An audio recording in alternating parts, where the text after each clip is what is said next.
नमस्कार और स्वागत है इस एक्सप्लेनर में, जहां हम प्रकृति की सबसे विनाशकारी ताकतों और उनके सामने सीना ताने खड़े इंसानी जज्बे को करीब से समझेंगे। हमारे स्रोत दस्तावेजों में एक बेहद दिलचस्प सच छिपा है। बात सिर्फ तबाही की नहीं है, बल्कि ये समझना है कि जब कुदरत अपना सबसे भयानक रूप दिखाती है, तो उस चरम स्थिति में भी जीवन को कैसे बचाया जाता है। तो चलिए बिना किसी देरी के सीधा मुद्दे पर आते हैं। जरा इस चौंकाने वाले विरोधाभास पर गौर करें। नए साल का दिन 2024 एक तरफ 7.6 तीव्रता का बेहद भयानक भूकंप आता है और दूसरी तरफ शुरुआती हताहतों की संख्या 100 से भी कम रहती है। जरा सोचिए, अगर इतनी ही तीव्रता का भूकंप दुनिया के किसी और हिस्से में आया होता तो तबाही का मंजर क्या होता। यह सिर्फ एक बड़ा अंतर नहीं है, बल्कि एक बहुत बड़ी पहेली है जिसका जवाब हमें खोजना है। और हैरानी की बात तो ये है कि ये कोई एक अकेली घटना नहीं थी। हमारे स्रोत एक ऐसा आंकड़ा सामने रखते हैं जिस पर यकीन करना मुश्किल है। केवल 24 घंटों के भीतर, जी हाँ, सिर्फ एक दिन में पूरे देश को 155 छोटे बड़े भूकंपों ने हिलाकर रख दिया। 155 भूकंप, वो भी महज एक दिन में। अब यहीं से हमारा सबसे अहम सवाल पैदा होता है, आखिर कोई देश एक दिन में 155 भूकंपों को कैसे झेल सकता है? ऐसा क्यों होता है? और उससे भी बड़ी बात, इतनी भयंकर स्थितियों के बीच सर्वाइवल यानी अस्तित्व बचाए रखना आखिर मुमकिन कैसे है? इसे समझने के लिए हमें सबसे पहले धरती के ठीक नीचे छिपी उस विशाल भूवैज्ञानिक समस्या को देखना होगा, यानी 4 टेक्टोनिक प्लेटों का विज्ञान। तो यहाँ सबसे दिलचस्प बात यह है कि पृथ्वी की कुल 16 टेक्टोनिक प्लेटों में से 4 सबसे प्रमुख प्लेटें, Pacific plate, Philippine plate, Eurasian plate और नॉर्थ अमेरिकन प्लेट, इन चारों का इसी जगह पर एक बेहद अशांत संगम होता है। ये एक ऐसा खतरनाक चौराहा है जहाँ जमीन कभी भी शांत नहीं बैठती। अब अगर हम इन आंकड़ों को देखें तो इनमें से जो पैसिफिक प्लेट है वो कुख्यात पैसिफिक रिंग ऑफ फायर का निर्माण करती है। ये डेटा सच में होश उड़ा देने वाला है। पूरी दुनिया के 90% भूकंप और 75% सक्रिय ज्वालामुखी सिर्फ और सिर्फ इसी इलाके की देन है। मतलब ये एक ऐसा जियोलॉजिकल हॉटस्पॉट है जिसकी दुनिया में कोई और मिसाल नहीं है। तो होता क्या है कि जब ये विशालकाय प्लेटें आपस में टकराती हैं तो कन्वर्जेंट बाउंड्रीज बनती हैं। आसान भाषा में कहें तो ये टकराव का सबसे भयानक रूप है। इसमें एक प्लेट अकल्पनीय ताकत के साथ दूसरी प्लेट के ठीक नीचे धकेल दी जाती है, और इस खास तरह की टक्कर को सबडक्शन जोन कहा जाता है। जब एक प्लेट फिसलकर दूसरी के नीचे जाकर सीधे मैंटल में समा जाती है तो समुद्र के भीतर बहुत गहरी खाइयां बनती हैं, और यही वो प्रक्रिया है जो तट के ठीक पास दुनिया के सबसे विनाशकारी भूकंप पैदा करती है। अब अगर समुद्र तल की गहराई के इन आंकड़ों पर नजर डालें तो तस्वीर और भी डरावनी हो जाती है। मशहूर मेरियाना ट्रेंच के बाद ये 8.4 किलोमीटर गहरी जापान ट्रेंच जमीन के बहुत ही करीब मौजूद है।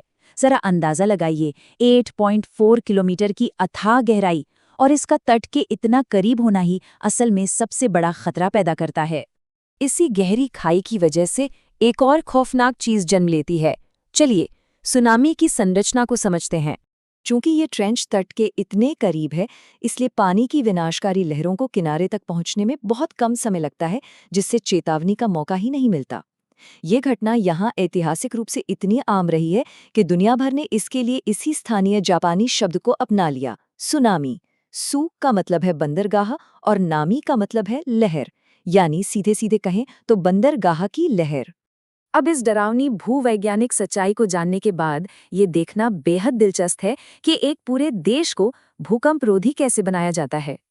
हमारे स्रोतों में इंजीनियरिंग के 3 बेहद कड़े आर्किटेक्चरल स्टैंडर्ड्स का जिक्र है। पहला है ताइशन, जो पिलर और दीवारों को बुनियादी मजबूती देता है।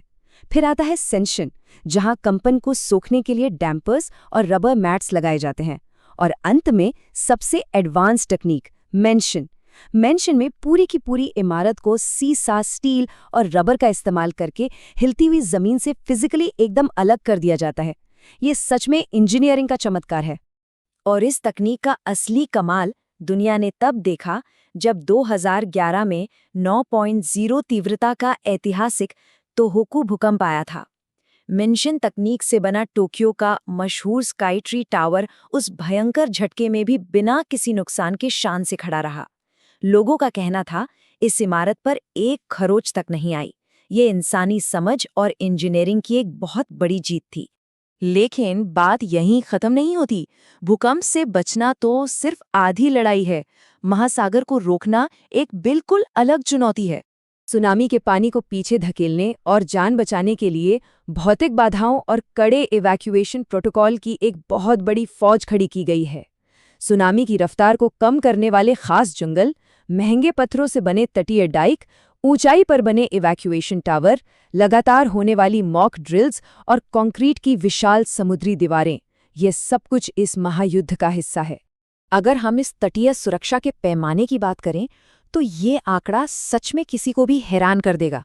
22,000 मील लंबी विशाल तटरेखा और इसका लगभग 40% हिस्सा कंक्रीट की इन मजबूत दीवारों से सुरक्षित किया गया है। ये बिल्कुल ऐसा है जैसे प्रकृति के खिलाफ कंक्रीट की एक अभेद्य ढाल खड़ी कर दी गई हो। लेकिन इतिहास हमें कुछ कड़वी सच्चाइयां भी सिखाता है। आइए अतीत से मिले कुछ गंभीर सबकों पर नजर डालते हैं। इन तमाम सख्त तैयारियों और इतनी शानदार इंजीनियरिंग के बावजूद 2011 के उस विनाशकारी तोहोकू भूकंप और उसके बाद हुई फुकुशिमा परमाणु आपदा ने ये साबित कर दिया कि प्रकृति के आगे हमारी बेहतरीन से बेहतरीन सुरक्षा प्रणालियां भी घुटने टेक सकती हैं। उस भयानक त्रासदी में 20,000 जानें चली गईं। ये इस बात का एक दुखद रिमाइंडर है कि हम कुदरत पर कभी भी पूरी तरह से नियंत्रण नहीं पा सकते। उस त्रासदी के बाद बचाव और निर्माण के मानकों को और भी ज्यादा सख्त कर दिया गया है। लेकिन अंत में ये पूरा विश्लेषण हमें एक बहुत ही गहरे सवाल के साथ छोड़ जाता है।